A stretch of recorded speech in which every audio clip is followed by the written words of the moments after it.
Music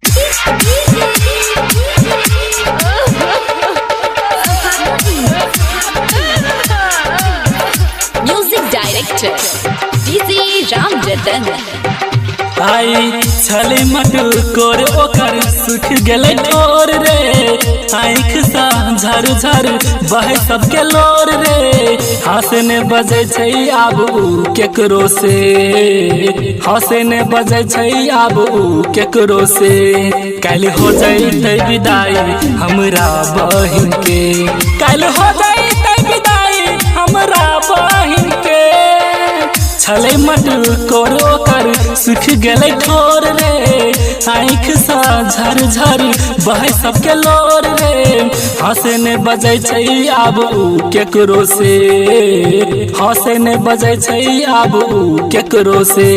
कल हो जैते विदाई हमरा बहिन के, कल हो जैते विदाई गुड़िया रानी के।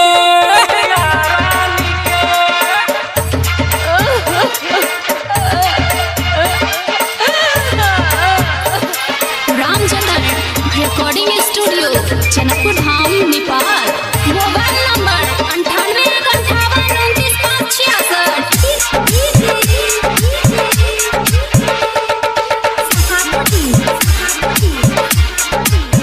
कटेते बास मरवा के सब कोई मिल के कटबै रे। ओकर उठते जखन डोली सब कोई खूब कानते रे। भुलाई के नैहर पिया के घर बसते रे।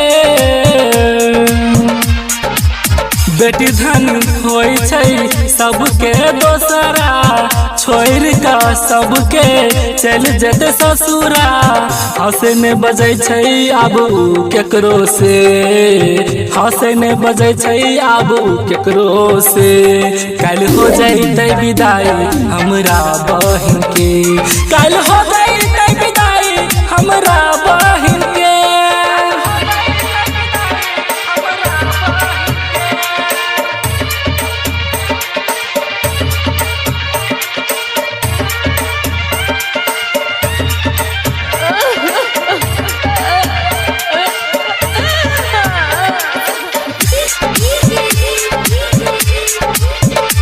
म्यूजिक डायरेक्टर डीजे राम जतन।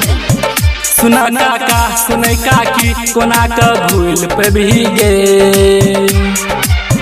निदर्दी बाबू निदर्दी माई कोना क तू पठली गे। बचपन से रहल अपन घर कोना दोसर घर पठबी गे। माने छियै ओकरा हम दिल और जान सा, अगलो जन्म में मांग लेबै भगवान सा। दिलहा राखी अखनो छै पहिलका साल के, दिलहा राखी अखनो छै पहिलका साल के। कल हो जैते विदाई हमरा बहिन के, कल हो